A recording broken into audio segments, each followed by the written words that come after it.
The telegram arrived on a rain-soaked October morning in 1871, its yellow paper trembling in Thomas Eldridge's weathered hands as he stood in the doorway of his modest Boston boarding house. The words, stark and unforgiving, seemed to burn themselves into his vision. Father dead, return immediately, funeral arrangements pending. Margaret. Thomas crumpled the message, his knuckles white against the paper. 7 years. 7 years since he had fled the suffocating darkness of Black Hollow, Massachusetts, swearing never to return to the cursed soil that had birthed him. He had built a new life in Boston, working as a clerk in a shipping company, attending Methodist services, courting a respectable seamstress named Eleanor. He had scrubbed the Eldridge name from his daily existence like blood from beneath fingernails. But blood, as his father had often reminded him, calls to blood. The journey to Black Hollow took 2 days by train and carriage, each mile bringing Thomas closer to memories he had spent years burying. The landscape grew increasingly desolate as he traveled west from Boston, the autumn foliage giving way to twisted, blackened trees that seemed to claw at the gray sky.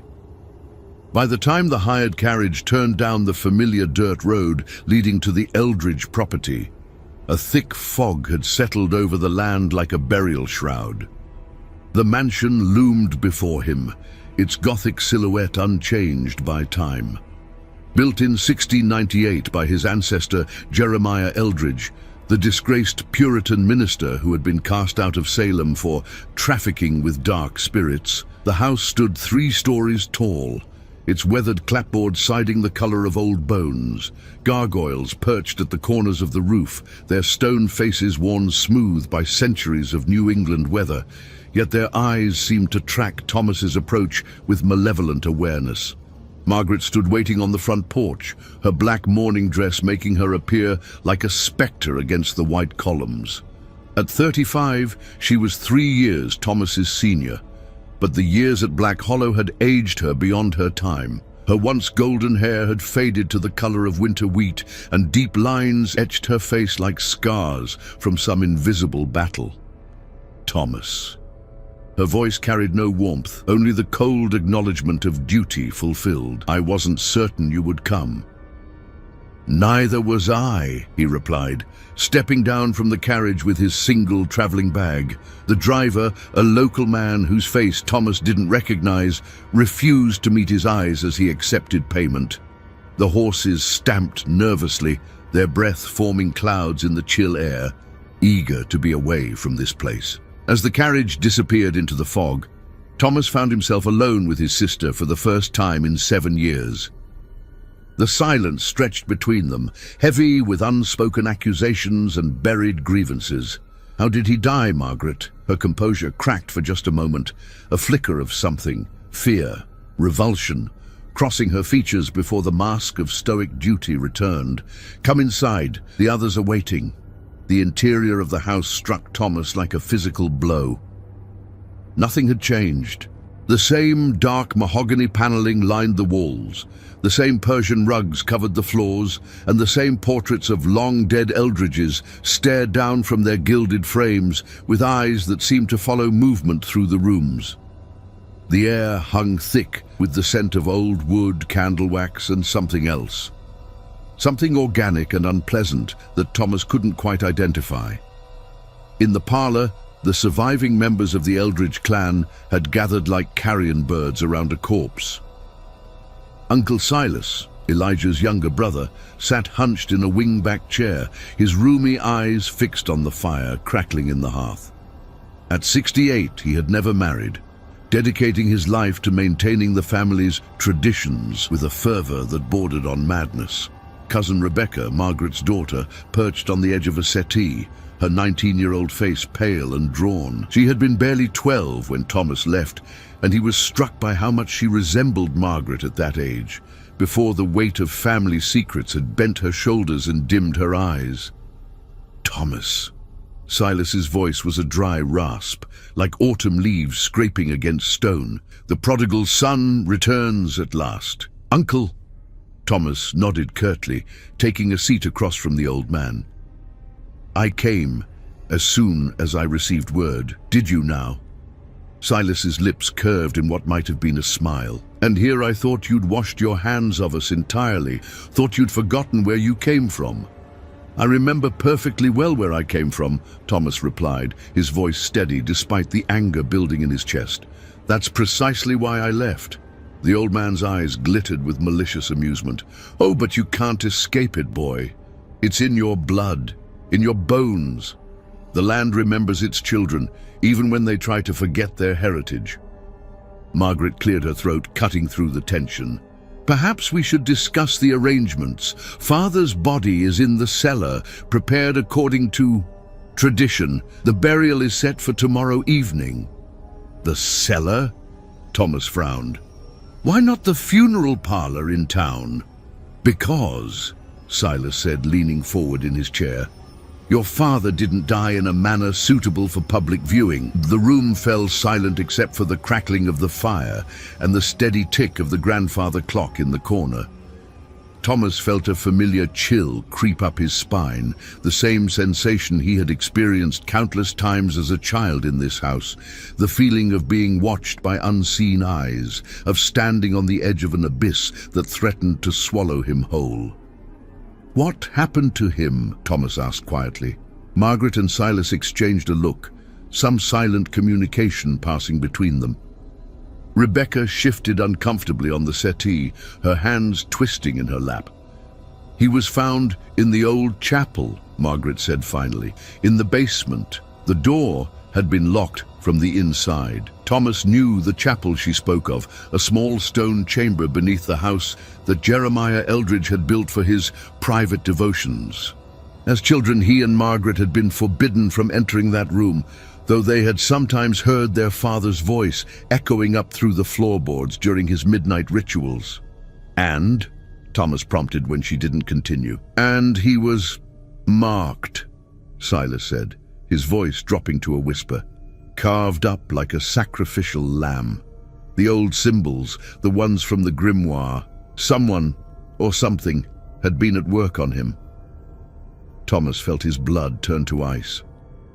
You're saying he was murdered? I'm saying, Silas replied, his eyes never leaving Thomas's face, that the family debt has come due. The compact our ancestor made all those years ago, it requires payment. And your father, God rest his soul, was the price.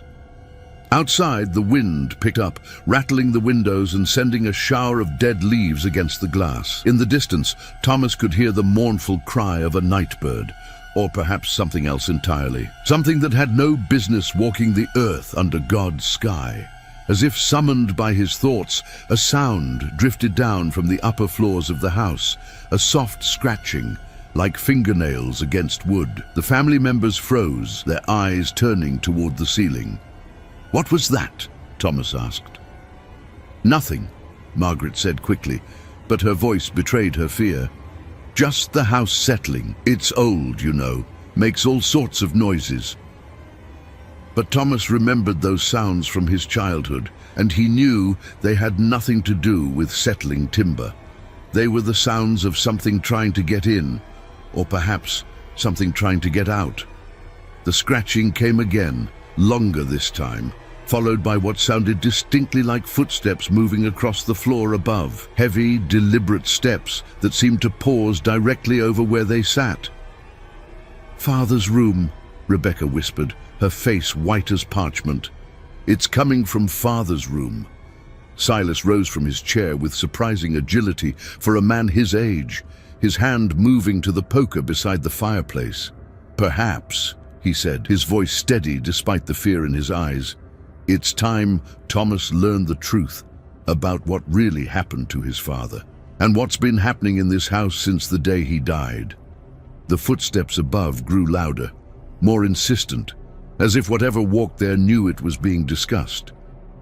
And in the flickering light of the fire, Thomas could swear he saw the eyes in the family portraits begin to move, tracking the sounds from above with an awareness that no painted image should possess. The Eldridge family legacy was calling him home, and Thomas was beginning to understand that some debts could never be escaped, only inherited.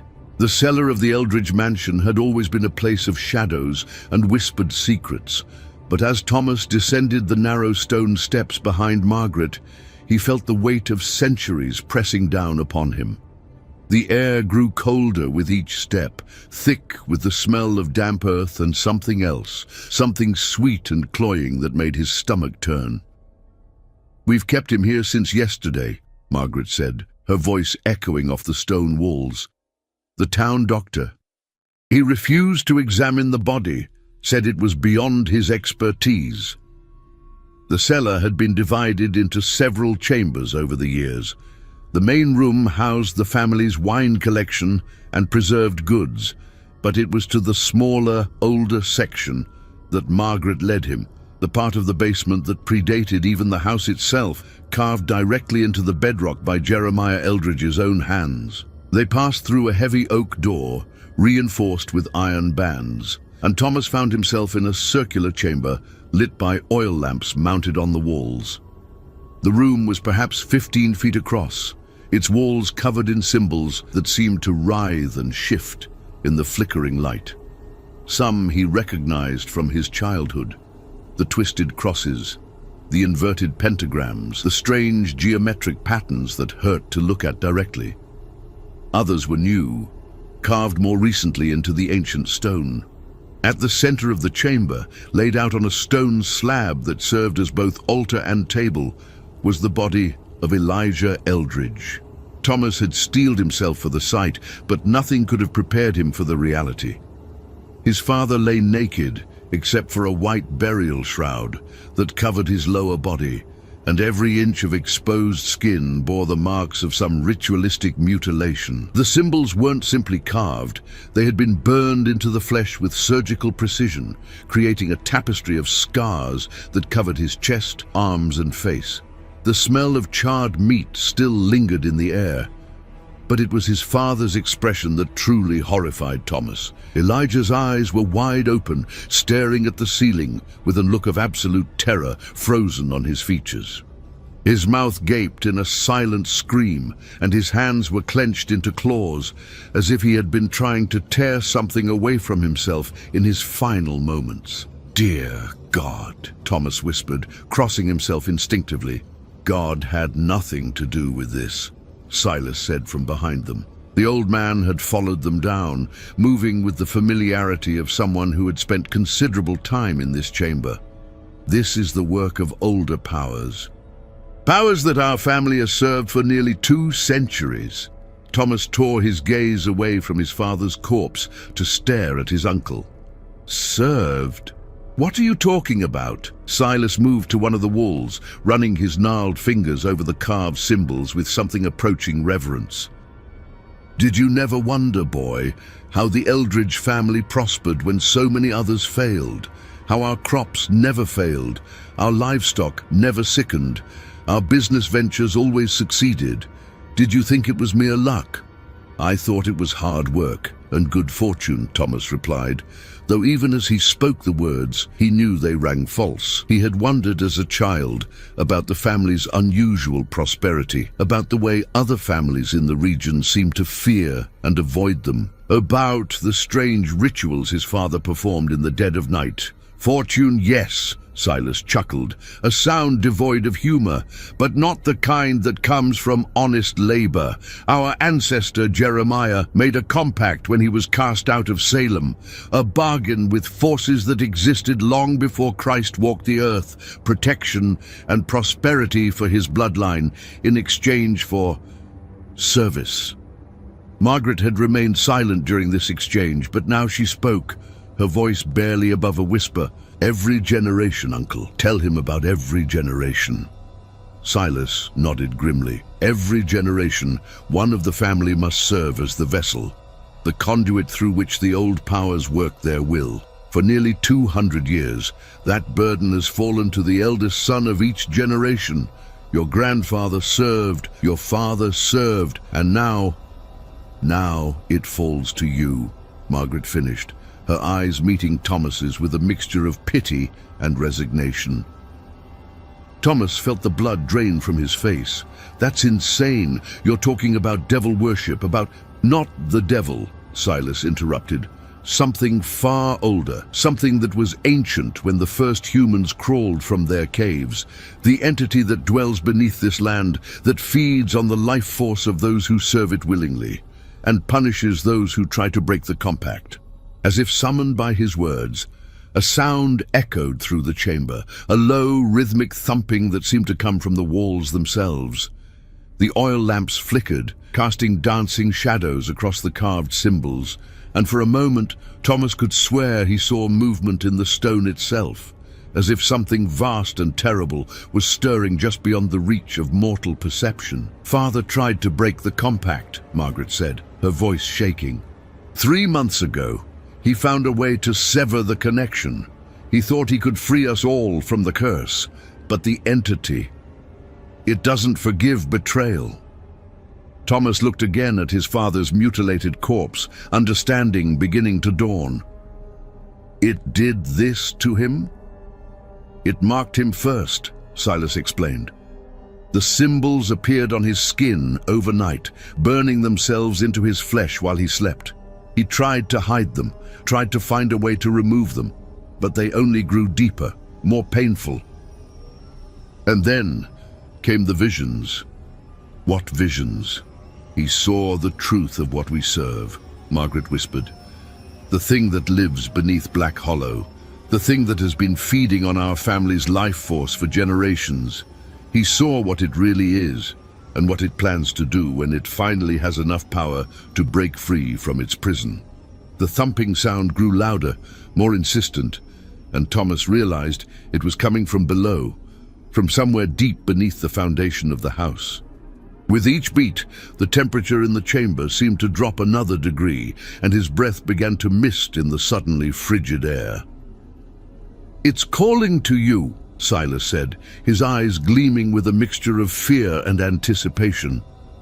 "Can you feel it, Thomas? The pull in your blood, the whisper in your mind. You can run back to Boston, you can try to hide behind your new life and your Christian prayers, but it will find you. It always finds the bloodline." Thomas wanted to deny it, wanted to dismiss his uncle's words as the ravings of a madman, but he couldn't ignore the sensation building in his chest. A strange warmth that seemed to pulse in rhythm with the sounds from below. It was as if something was awakening inside him, something that had been dormant during his years away from Black Hollow. "The funeral," he said suddenly, grasping for some anchor of normalcy. "You said the funeral is tomorrow evening. We'll bury him and be done with this madness." Margaret and Silas exchanged another of their meaningful looks, and Thomas felt his heart sink. "The funeral isn't an ending, Thomas," Margaret said softly. "It's a beginning. Father's death was just the first part of the ritual. Tomorrow night, when we lay him to rest in the family plot, the compact will transfer to you, whether you accept it willingly or not. And if I refuse?" Silas smiled, but there was no warmth in the expression. "Then you'll end up like your father, marked, tortured, and ultimately consumed, but not before everyone you care about suffers the same fate. Your lady friend in Boston, Eleanor, isn't it? The entity knows about her. It knows about everyone you've touched since leaving this place." The threat hit Thomas like a physical blow. Eleanor, sweet, innocent Eleanor, who knew nothing of his family's dark history. The thought of her suffering because of his bloodline filled him with a rage so pure it surprised him. "You're lying," he said, but his voice lacked conviction. "Am I?" Silas moved to another section of the wall, where newer symbols had been carved into the stone. "These appeared the day after your father's death. They spell out a name, Thomas. Would you like me to translate them for you?" Thomas didn't need a translation. Even after 7 years away from this place, the old knowledge was still there, buried deep in his mind like a splinter. The symbols spelled out Eleanor Marsh in the ancient script his father had taught him as a child. The entity knew. It had been watching him, learning about his new life, cataloging everyone he cared about, and now it was using that knowledge as leverage to force his compliance. "What does it want from me?" he asked, his voice barely audible.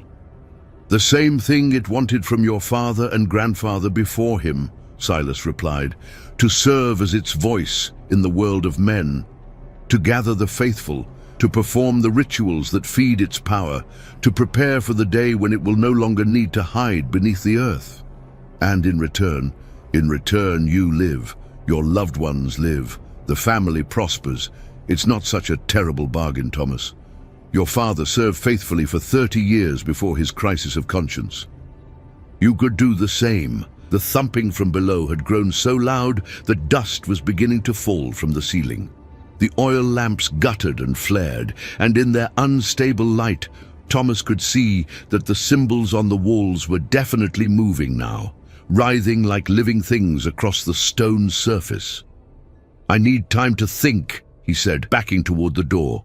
"Time is a luxury you don't have," Silas called after him. "The ritual begins at sunset tomorrow.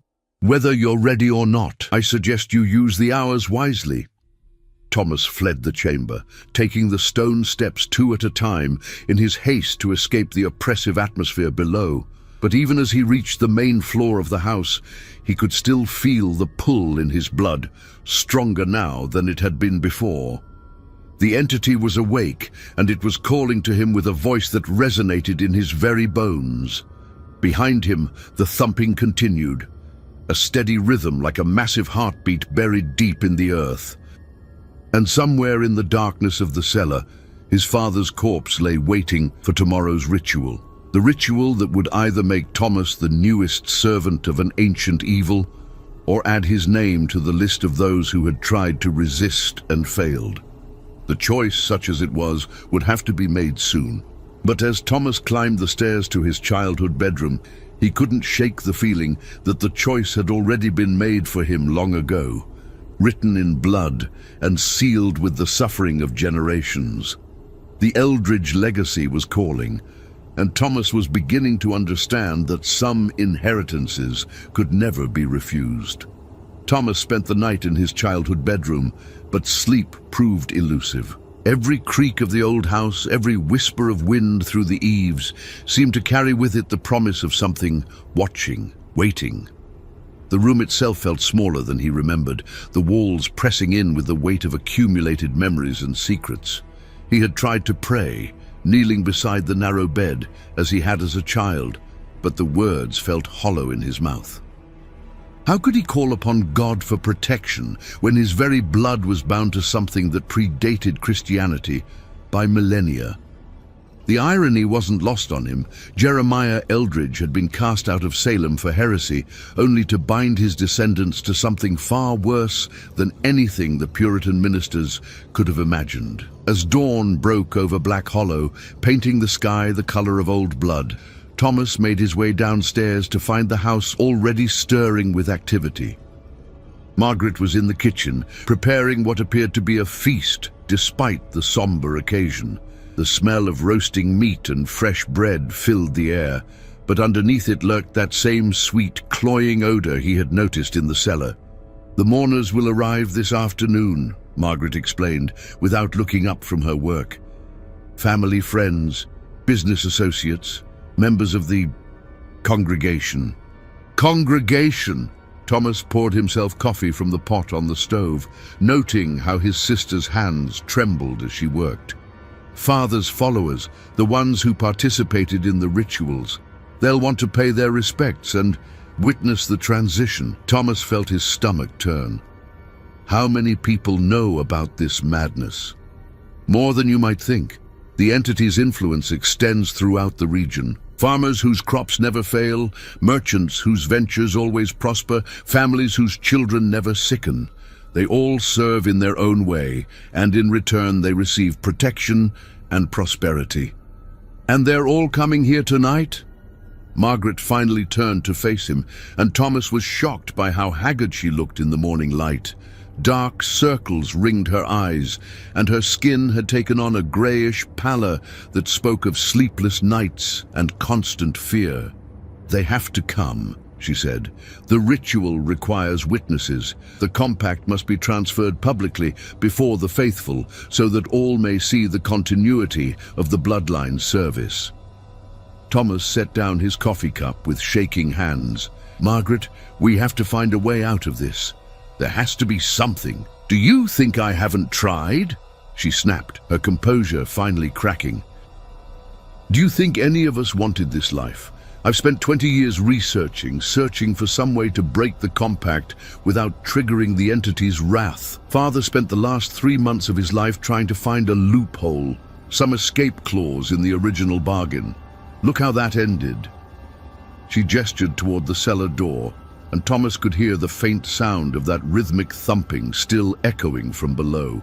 It had continued all night, a steady pulse that seemed to synchronize with his own heartbeat. What about Rebecca? Thomas asked. She's young. She could still escape this place, build a life somewhere else. Rebecca is already marked, Margaret said quietly. The symbols appeared on her skin 3 days ago, faint at first, but growing stronger each day. She's next in line after you, Thomas. If you refuse the compact, it will fall to her. The thought of his 19-year-old niece suffering the same fate as his father filled Thomas with a rage so pure it surprised him. Rebecca had been just a child when he left, innocent of the family's dark legacy. The idea that she might be forced to serve the entity, or worse, be consumed by it, was unbearable. "Show me," he said. Margaret hesitated, then called for Rebecca. The young woman appeared in the kitchen doorway, still in her nightgown, her face pale and drawn. Without a word, she pulled back the sleeve of her gown to reveal her left forearm. Thomas gasped. The skin was covered in a network of thin, dark lines that formed intricate patterns, the same symbols he had seen carved into his father's flesh. But these were burned into Rebecca's arm from within, as if her very blood had been set aflame. "They appeared the morning after grandfather died," Rebecca said, her voice steady despite the fear in her eyes. "They don't hurt exactly, but they whisper, especially at night. They tell me things about the entity, about what it wants, about what will happen if the family fails in its duty." Thomas reached out to touch the marks, but Rebecca pulled her arm away. "Don't," she said quickly. "Uncle Silas says the marks are contagious until the ritual is complete. If you touch them now, before you've accepted the compact, they might transfer to you prematurely. And that would be very bad." "Oh, bad how?" It was Silas who answered, appearing in the kitchen with the silent grace of a man who had spent decades moving through shadows. "Bad, as in you would be consumed immediately, without the protection that comes with willing service. The entity feeds on resistance, Thomas. It savors the struggle of those who fight against their fate, but it rewards those who submit willingly." Thomas looked at his uncle with new eyes, seeing for the first time the subtle signs of the man's long servitude. Silas's skin had a waxy, translucent quality, and his eyes held depths that seemed to go on forever. There was something not quite human about him anymore, as if decades of communion with the entity had begun to transform him into something else. "How long?" Thomas asked. "How long do I have before the transformation becomes irreversible?" "That depends on you," Silas replied. "Your father lasted 30 years before the entity's influence became too strong to resist. Others have lasted longer, some shorter. It depends on how completely you embrace your role, how willingly you perform the required rituals. And if I refuse entirely?" Silas smiled, and Thomas caught a glimpse of teeth that seemed too sharp, too numerous for a human mouth. "Then you die tonight, screaming, and Rebecca takes your place. And if she refuses, she dies, and the compact passes to the next bloodline. There are other families, Thomas, other descendants of those who served the entity in the old country, the Blackwoods in Vermont, the Corwins in New Hampshire. They would be eager to assume the Eldridge legacy." The implication was clear. The entity would not be denied its due. If the Eldridge line failed, others would step in to take their place, and Thomas's family would be consumed as an example to those who might consider rebellion. "I need to see the original compact," Thomas said suddenly. "The document Jeremiah signed. I want to understand exactly what he agreed to." Silas and Margaret exchanged a look. and Thomas caught a flicker of something. Hope? Fear? In his sister's eyes. "The compact isn't written on paper," Silas said slowly. "It's carved into the foundation stone of the house itself, in the deepest part of the cellar. But Thomas, reading it, understanding its full implications, that's a form of acceptance in itself. Once you've seen the true terms of the bargain, there's no going back to ignorance." "I'm already past the point of ignorance," Thomas replied. "Show me." The descent to the deepest part of the cellar was like traveling back through time itself. They passed through chambers Thomas had never seen before, rooms carved directly from the living rock that predated not just the house, but possibly the entire settlement of Black Hollow. The walls here were covered in symbols that hurt to look at directly, patterns that seemed to shift and writhe when viewed peripherally. The thumping sound grew louder as they descended, until it became a physical force that Thomas could feel in his chest. The air grew thick and oppressive, charged with an energy that made his skin crawl and his teeth ache. Finally, they reached the bottom. A circular chamber perhaps 30 feet across, its walls rising up into darkness beyond the reach of their oil lamps. At the center of the room stood a massive stone altar, its surface stained dark with the accumulated blood of centuries. But it was the wall behind the altar that drew Thomas's attention. The entire surface was covered in text, not carved, but somehow burned into the stone itself, as if the words had been written in fire. The language was archaic, a mixture of Latin, Hebrew, and symbols that predated both. But as Thomas stared at the wall, the meaning began to resolve itself in his mind, the old knowledge his father had beaten into him as a child finally proving its worth. The compact was simple in its terms and horrifying in its implications. Jeremiah Eldridge, in exchange for protection and prosperity for his bloodline, had agreed to serve as the earthly vessel for an entity known only as the Sleeper Beneath. Each generation would provide a willing servant to act as the entity's voice and hands in the mortal world, performing rituals to feed its power and gather followers to its cause. But it was the final clause that made Thomas's blood run cold. The compact was not eternal. It had an end date.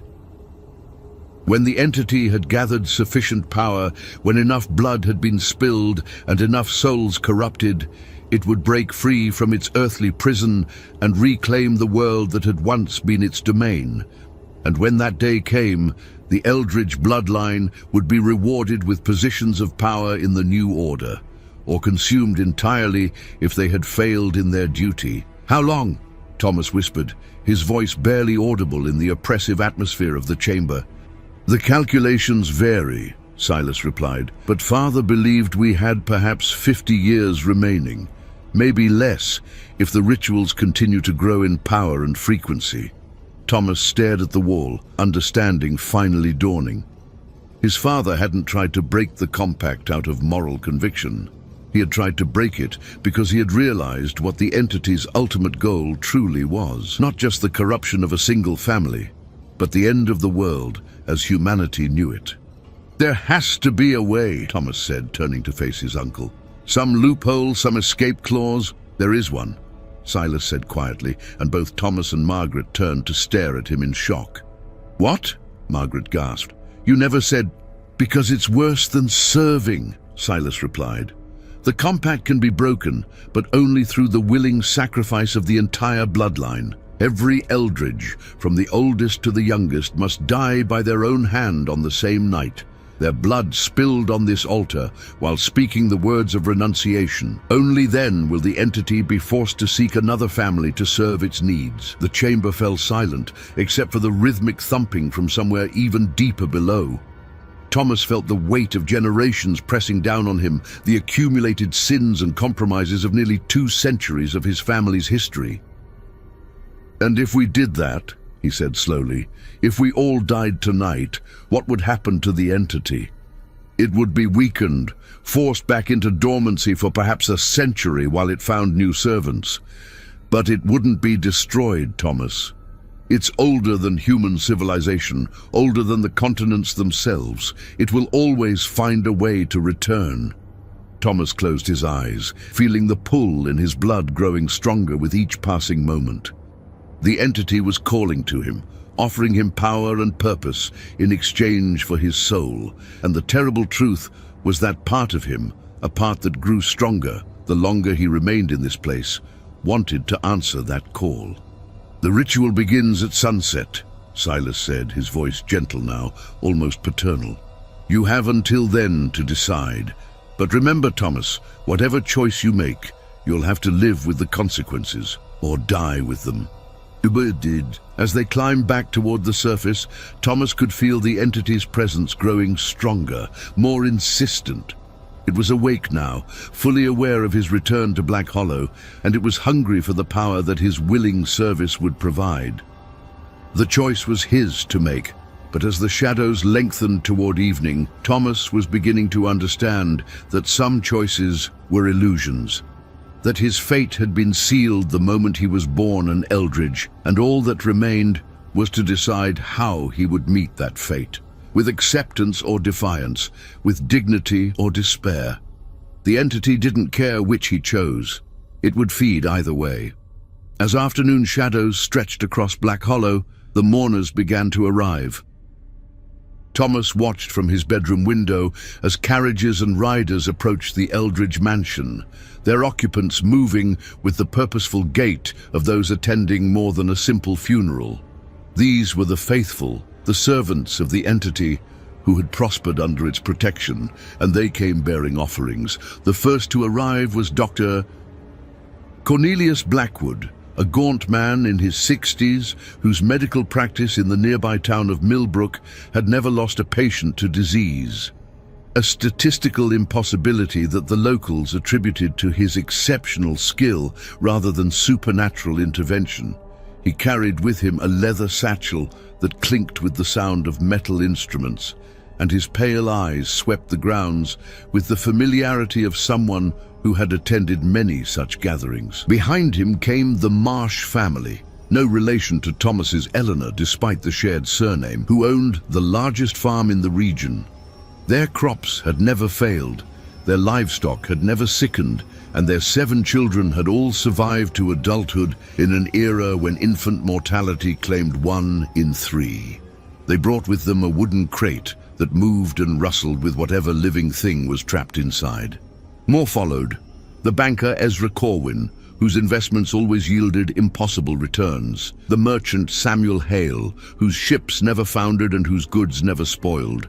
The widow Catherine Proctor, whose late husband had discovered a vein of silver on their property that should not have existed in Massachusetts geology. Each brought offerings, each moved with the quiet confidence of those who had sold their souls for earthly prosperity. Thomas counted nearly 30 people by the time the sun began its descent toward the horizon. They gathered in the mansion's main parlor, speaking in hushed tones, while Margaret and Rebecca served refreshments. The conversation was mundane on the surface, discussions of weather, crops, and local politics, but underneath ran a current of anticipation that made Thomas's skin crawl. Quite a turnout, Silas observed, appearing at Thomas's elbow with the silent grace that had become his trademark. "Your father was well respected among the faithful. His departure has left quite a void in the community." "You mean his murder," Thomas said flatly. "I mean his failure to honor the compact," Silas corrected. "The entity doesn't murder, Thomas. It simply collects what is owed. Your father tried to cheat death and discovered that some debts cannot be forgiven." From below came the sound of a bell, not the church bell from town, but something deeper, more resonant. The conversations in the parlor ceased immediately, and Thomas felt a chill run down his spine as he recognized the sound. It was the summoning bell, cast from metal that had been blessed by darker powers than any Christian god. "It's time," Silas said simply. The procession to the family cemetery was unlike any funeral Thomas had ever witnessed. The mourners moved in a specific pattern, forming concentric circles around the simple wooden coffin that contained his father's mutilated remains. They chanted as they walked, their voices rising and falling in harmonies that seemed to resonate with the very earth beneath their feet. The Eldridge family plot lay at the edge of the property, where the manicured grounds gave way to the wild forest of Black Hollow. Ancient headstones marked the graves of generations of Thomas's ancestors, their inscriptions worn smooth by time and weather. But it was the newest grave that drew his attention. A rectangular pit dug deep into the black soil, its edges perfectly straight and its depth far greater than any normal burial would require. As the sun touched the horizon, painting the sky the color of fresh blood, the mourners arranged themselves around the grave in their predetermined pattern. Thomas found himself standing at the head of the pit, with Margaret and Rebecca flanking him on either side. Silas took his position at the foot of the grave, while Dr. Blackwood and the other senior members of the congregation formed an inner circle around the burial site. The coffin was lowered into the ground with ropes, but instead of the usual prayers for the dead, the mourners began to chant in the ancient language Thomas remembered from his childhood. The words seemed to crawl across his skin like living things, and he could feel the entity stirring far below, responding to the call of its faithful servants. Thomas Eldridge, Dr. Blackwood intoned, his voice carrying clearly across the gathering. Son of Elijah, grandson of Mordecai, great-grandson of Jeremiah who first made the compact, do you accept the burden of your bloodline? The words stuck in Thomas's throat. Around him, the mourners waited in perfect silence, their eyes reflecting the dying light like those of nocturnal predators. He could feel the weight of their expectation, the pressure of centuries of tradition bearing down on him. He began, then stopped. In the distance, he could hear the sound of hoofbeats, a single rider approaching at speed. The mourners turned as one to look toward the sound, and Thomas felt a flicker of hope. Perhaps it was someone from town, someone who could interrupt this madness before it went too far.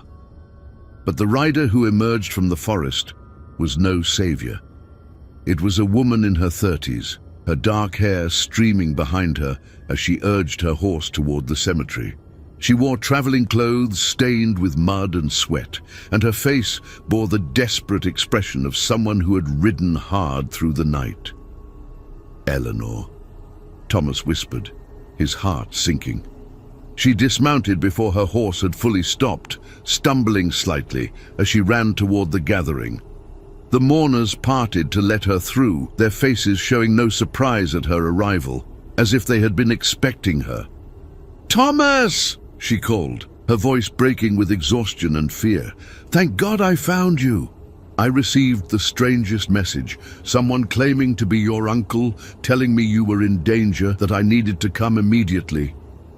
She stopped short as she took in the scene around her, the open grave, the chanting mourners, the symbols carved into the nearby headstones that seemed to writhe in the flickering torchlight. Her face went pale as understanding began to dawn. "What is this?" she whispered. "A family obligation," Silas said, stepping forward with a smile that held no warmth. "Miss Marsh, I presume. Thomas has spoken of you often. We thought you should be here to witness his elevation." Eleanor's eyes darted between Thomas and the assembled mourners, taking in their expectant faces and the unnatural stillness that had settled over the cemetery. "Thomas, what's happening here? What are these people talking about?" "Run," Thomas said quietly, his voice barely audible. "Eleanor, please, just run." But even as he spoke, he knew it was too late. The mourners had closed ranks around them, forming an unbroken circle that trapped Eleanor within the ritual space. And in the dying light, Thomas could see that the symbols on the headstones were beginning to glow with a faint, sickly phosphorescence. "I'm afraid that's not possible," Dr. Blackwood said, his voice taking on a tone of professional regret. "The ritual has begun, and it requires completion." Miss Marsh's presence here is not coincidental. The entity has been watching Thomas's life in Boston, learning about those he cares for. Her blood will help to seal the compact. "No," Thomas said, stepping protectively in front of Eleanor. "She has nothing to do with this. Let her go." "But she has everything to do with this," Silas replied. "Don't you see, Thomas? The entity doesn't just want your service, it wants your complete surrender, your willing participation in its designs. And what better way to ensure your cooperation than to hold the life of your beloved in its hands?" Eleanor pressed close to Thomas's back, her hands gripping his coat with desperate strength. "Thomas, please tell me what's happening. Who are these people? What do they want?" Before Thomas could answer, the ground beneath their feet began to tremble. The rhythmic thumping he had heard in the cellar was growing stronger, more insistent, and now it seemed to be coming from directly below the cemetery. The headstones swayed like trees in a wind, and the phosphorescent glow of the carved symbols grew brighter. "The sleeper stirs," Dr. Blackwood announced, his voice rising above the growing rumble. "It knows its new servant is near. Thomas Eldridge, the time for choice has passed. Accept the compact willingly, and your beloved will be spared. Refuse, and watch her suffer the same fate as your father." As if summoned by his words, something began to emerge from the open grave. At first, Thomas thought it was merely dirt and debris being displaced by the trembling earth, but as the shape grew larger and more defined, he realized he was looking at something far worse. It was a hand, or something that had once been a hand. The flesh was gray and mottled, the fingers elongated beyond human proportions, and the nails had grown into claws that scraped against the sides of the grave as it pulled itself upward. Behind it came an arm, then a shoulder, and finally a head that bore only the faintest resemblance to human features. Eleanor screamed, the sound cutting through the night air like a blade. The thing in the grave turned toward the sound, its hollow eye sockets fixing on her with unmistakable hunger. "Father," Margaret whispered, her voice filled with horror and recognition. The thing that had once been Elijah Eldridge hauled itself from the grave with movements that defied the limitations of death and decay. The ritual scars on its flesh glowed with the same phosphorescent light as the headstones, and when it opened its mouth to speak, the voice that emerged was not entirely its own. "Thomas," it said, the words carrying harmonics that resonated in frequencies no human throat should produce. "My son, my heir, the time has come to claim your birthright." The assembled mourners fell to their knees as one, their voices rising in a chant that seemed to make the very air vibrate with power. The entity was here, speaking through the animated corpse of Thomas's father, and its presence was like a weight pressing down on the cemetery. "Choose," the thing commanded, its glowing eyes fixed on Thomas with terrible intensity. "Serve willingly and know prosperity. Resist and watch everything you love burn." Thomas felt the pull in his blood growing stronger, almost irresistible now. The entity was offering him power beyond imagination, wealth beyond measure, and all he had to do was surrender his soul. Behind him, Eleanor sobbed with terror, her warm human presence a stark contrast to the cold malevolence that surrounded them. The choice was his to make, but as the dead thing that wore his father's face reached out with one clawed hand, Thomas realized that some choices were no choice at all. The entity had planned this moment carefully, orchestrating events to leave him with only two options: serve or watch everyone he loved suffer. But perhaps there was a third option. Perhaps the knowledge Silas had shared about breaking the compact could be used in a different way. Perhaps the willing sacrifice of a single bloodline member could disrupt the ritual enough to give the others a chance to escape. As the entity's presence pressed down on him like a physical weight, Thomas made his choice. But it was not the choice anyone expected, not the mourners, not his family, and certainly not the ancient evil that had claimed his bloodline for nearly 2 centuries. The ritual was about to take a turn that would surprise them all. Thomas stepped forward, his hand reaching toward the animated corpse of his father, and for a moment the assembled mourners believed he was accepting the compact. A collective sigh of satisfaction rippled through the crowd, and even Silas allowed himself a small smile of triumph. But instead of taking the offered hand, Thomas spoke words that had not been heard in Black Hollow for nearly 2 centuries. The words of renunciation that Silas had mentioned in the deepest chamber of the cellar. I, Thomas Eldridge, last son of the Bloodline, reject the compact made by Jeremiah Eldridge in the year of our Lord, 1692. I renounce the entity known as the Sleeper Beneath, and I offer my life freely to break the bonds that have held my family in servitude. The effect was immediate and catastrophic. The thing wearing his father's face let out a shriek that shattered several of the older headstones, and the phosphorescent glow of the symbols flared so brightly that several mourners cried out in pain, covering their eyes.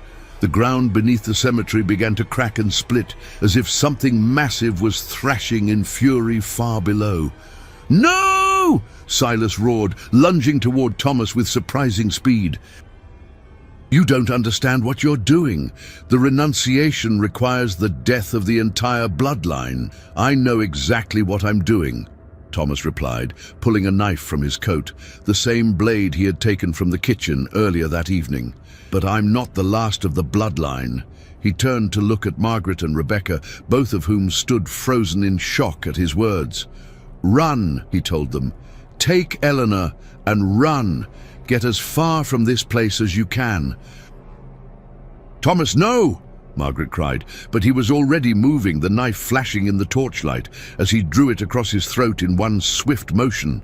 Blood sprayed across the cracked earth of the cemetery, and Thomas fell to his knees beside his father's grave. But instead of the peaceful death he had expected, agony beyond description tore through his body.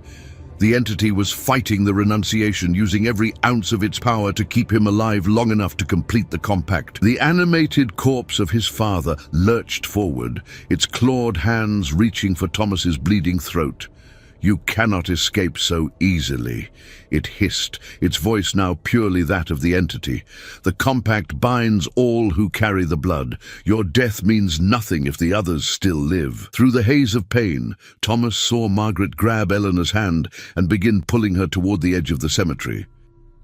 But the mourners were moving to intercept them, their faces twisted with fanatical devotion to their dark master. Dr. Blackwood had produced a pistol from his medical bag, while the Marsh family patriarch wielded a wicked-looking scythe.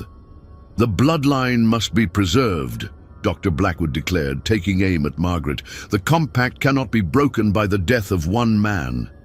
But before he could fire, Rebecca stepped forward, her young face set with grim determination. "Then it's a good thing he's not the only one willing to die for freedom."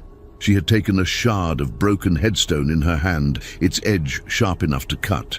Without hesitation, she drew it across her own throat, her blood mingling with Thomas's on the cursed ground. The entity's shriek of rage shook the very foundations of the earth. 2 members of the bloodline were now dying, their lives freely given in renunciation of the compact. But it still wasn't enough. Margaret remained alive, and as long as any Eldridge drew breath, the entity could claim dominion over the family. Margaret seemed to understand this as well. She released Eleanor's hand and turned back toward the cemetery, her face pale but resolute. "I'm sorry," she whispered to the terrified woman. "I'm so sorry you were brought into this." "Margaret, don't!" Eleanor cried, but it was too late. Margaret had picked up Thomas's fallen knife and was raising it to her own throat. The blade never found its mark. Dr. Blackwood's pistol cracked like thunder, and Margaret spun around, clutching her shoulder where the bullet had struck. She fell to the ground, alive but wounded, and the entity's laughter echoed across the cemetery like the sound of breaking glass. "Clever," the thing wearing Elijah's face said, its hollow eyes fixed on the bleeding woman. "But not clever enough." The renunciation fails if even one of the bloodline survives. And now you are all too weak to complete the ritual. The mourners closed in, their faces showing the same inhuman hunger that Thomas had seen in his uncle's eyes. They would keep Margaret alive, force her to accept the compact, and the entity's hold over the Eldridge family would be stronger than ever. But they had forgotten about Eleanor. The young woman from Boston had watched in horror as the man she loved and his family sacrificed themselves in a desperate attempt to break free from an ancient curse. She had seen the depths of evil that human beings could sink to in service of dark powers, and she had heard Thomas's words about the renunciation requiring the death of the entire bloodline. The entire bloodline, she whispered, understanding dawning in her eyes. Eleanor Marsh was not an Eldridge by birth, but she carried Thomas's child, a secret she had planned to share with him after his return from the funeral.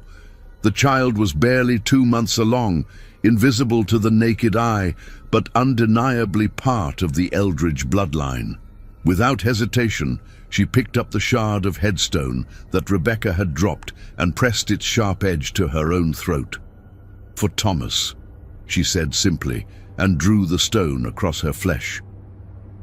The effect was immediate and absolute. The entity's shriek of rage became a wail of despair as the last of the Eldridge blood spilled onto the cursed ground. The compact, bound by blood and sealed with sacrifice, began to unravel like a tapestry pulled apart by invisible hands. The thing wearing Elijah's face crumbled to dust, its borrowed animation failing as the entity's power was severed from the mortal world. The phosphorescent glow of the symbols faded, and the trembling of the earth gradually subsided. But the entity was not destroyed, merely banished back to whatever dark realm had spawned it. Its voice echoed one last time across the cemetery, filled with promises of vengeance and return. "This is not over," it hissed, the words seeming to come from the very air itself. "I am eternal. I will find new servants, new bloodlines to corrupt. The Blackwoods, the Corwins, the Hales, they all carry the seed of darkness within them. What one family has refused, another will embrace."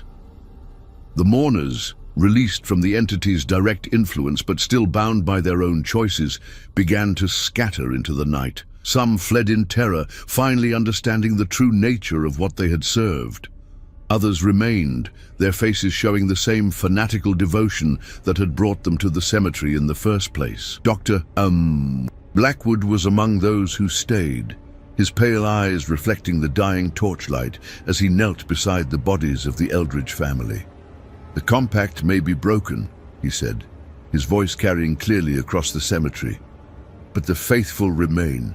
We will find new masters to serve, new powers to worship. The old ways will not die with a single family." As dawn broke over Black Hollow, painting the sky the color of fresh blood, the survivors of the night's ritual went their separate ways. Some would try to forget what they had witnessed, to return to normal lives and pretend that the darkness they had served was just a nightmare. Others would seek out new sources of supernatural power, new entities to bargain with for earthly prosperity. The Eldridge mansion stood empty now, its windows dark and its halls silent. The family that had built it, that had served the entity for nearly 2 centuries, was gone. But the house itself remained, a monument to the price of making bargains with forces beyond human understanding. In the years that followed, other families would come to Black Hollow, drawn by the cheap price of the abandoned property and the fertile soil that had been enriched by generations of dark rituals. They would prosper for a time, their crops growing tall and their livestock thriving, never questioning why their good fortune seemed to come 25 years later. October 1896. The autumn wind carried the scent of decay through the streets of Black Hollow as Dr. Jonathan Blackwood made his way through the overgrown cemetery. The son of Cornelius Blackwood had inherited more than his father's medical practice. He had also inherited his devotion to the old ways, though he had learned to be far more careful about it. The Eldridge plot lay at the far edge of the cemetery, where wild vines had long since claimed the headstones, and the earth had settled over the graves. Most of the townspeople avoided this section, claiming it gave them an uneasy feeling. They were right to be cautious. Jonathan knelt beside the largest headstone, brushing away the accumulated leaves and debris to reveal the name Thomas Eldridge carved into the weathered granite. Below it, in smaller letters, were the words, "He chose freedom over power." Someone, perhaps Margaret before her death, or maybe one of the other survivors, had added that epitaph years after the burial. 25 years, Jonathan murmured, placing his hand on the cold stone. 25 years since you broke the compact and sent our master into exile. But exile is not death, Thomas, and some of us have been very patient. He reached into his medical bag and withdrew a small vial filled with dark liquid. The contents had cost him dearly, blood freely given by descendants of the other families who had served the entity, mixed with earth from sacred sites across New England, and blessed by practitioners of arts that predated Christianity by millennia. "The sleeper stirs again," Jonathan continued, uncorking the vial. "It has found new servants, new bloodlines willing to trade their souls for earthly power. The Corwins in New Hampshire have proven most accommodating, and the Hales have established quite a network of followers throughout Vermont."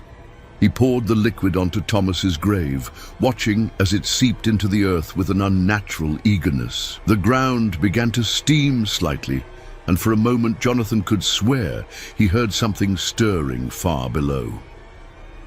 "But it wants this place back," he said, his voice dropping to a whisper.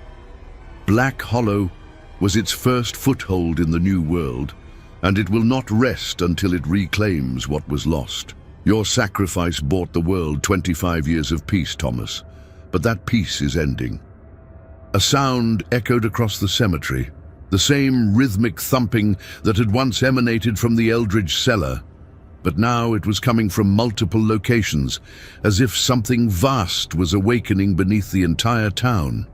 Jonathan smiled, his teeth gleaming in the pale moonlight. "The new compact has been signed. The Blackwood family now serves as the primary bloodline, with the Corwins and Hales as our devoted allies.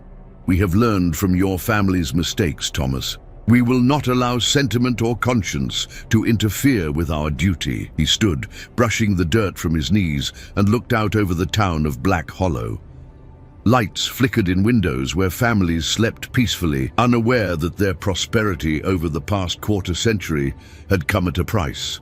The entity had been patient, working through its remaining servants to slowly corrupt the town from within. "The children born here in the last 20 years carry the mark," Jonathan said with satisfaction.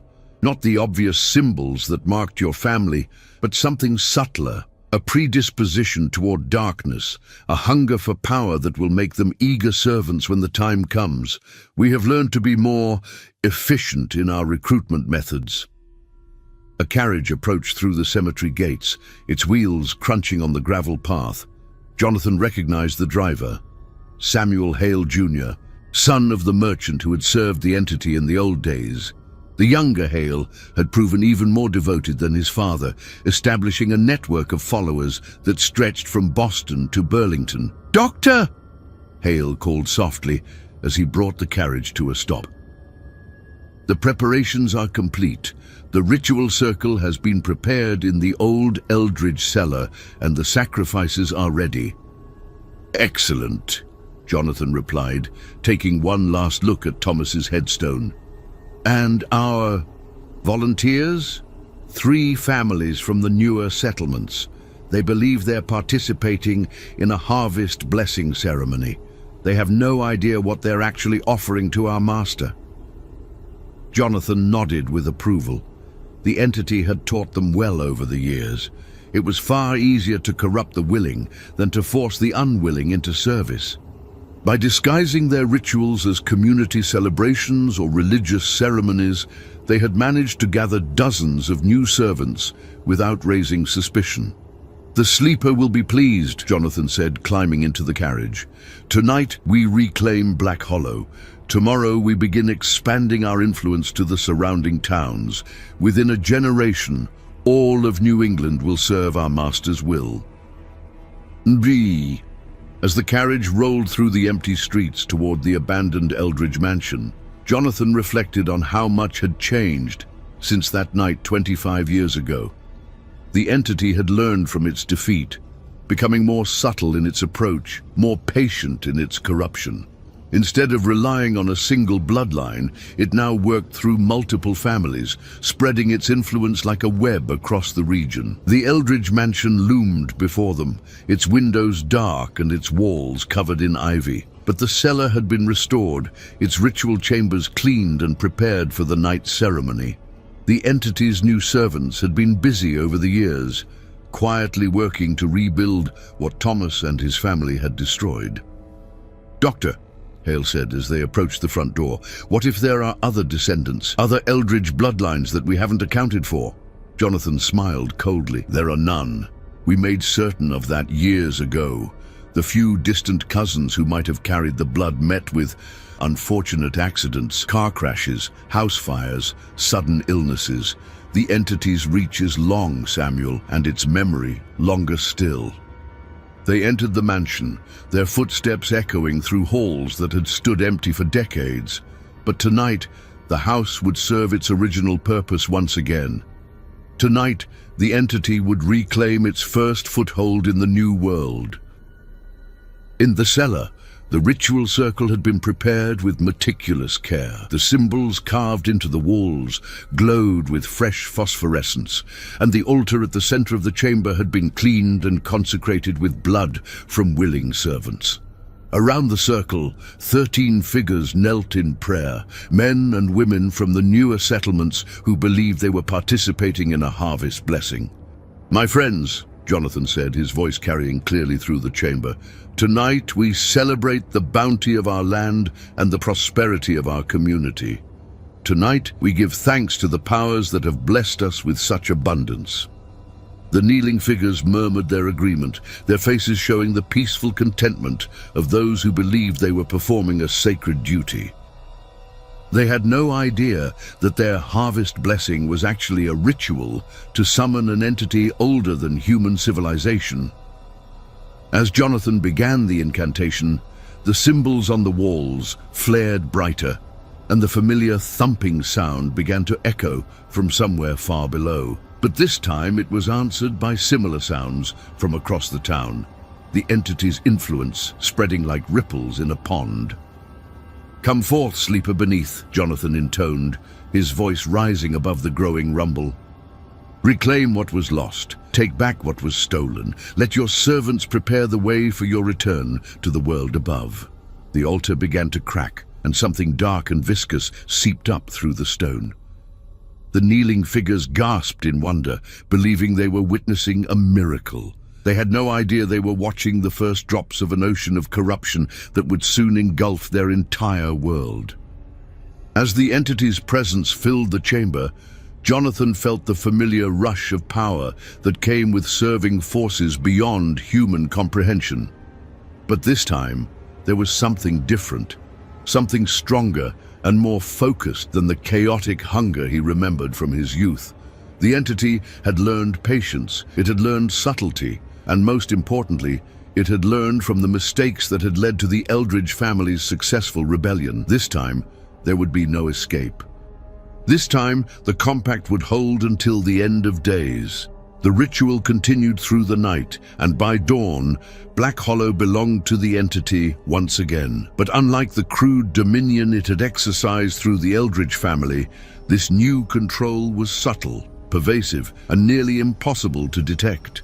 The townspeople woke to find their crops more abundant than ever, their livestock healthier and more productive, their businesses more profitable than they had dreamed possible. They attributed their good fortune to hard work and divine blessing, never suspecting that their prosperity came from a source far older and more terrible than any god they worshipped. And in the restored cellar of the Eldridge mansion, the entity began to plan its next move. The New World had changed much in the centuries since its first arrival, but human nature remained constant. There would always be those willing to trade their souls for earthly power. Always be those eager to serve forces they didn't understand in exchange for wealth and influence. The Eldridge family had bought the world 25 years of peace with their sacrifice, but that peace was ending, and the darkness they had fought so hard to contain was spreading once again. Thomas Eldridge had chosen freedom over power, but freedom, like peace, was a temporary thing. The entity was eternal, and it had all the time in the world to reclaim what it considered rightfully its own. The forbidden bloodline of the Eldridge family was ended, but their legacy lived on, not in the corruption they had served, but in the courage they had shown in breaking free from it. Somewhere, in some distant corner of the world, that courage might inspire others to resist when the darkness came for them. But for now, in the autumn of 1896, the sleeper beneath had awakened once more, and its hunger was greater than ever. The ritual was complete, the compact was renewed, and the long work of corrupting humanity could begin again. The tale of the Eldridge family was over, but the story of human resistance to ancient evil would continue as long as there were those brave enough to choose freedom over power, sacrifice over submission. In the end, that might be enough. But only time would tell if the courage of a few could overcome the corruption of many, or if the darkness would finally claim the world it had coveted for so long. The forbidden bloodline was broken, but the battle between light and darkness would rage on, generation after generation, until the end of time itself.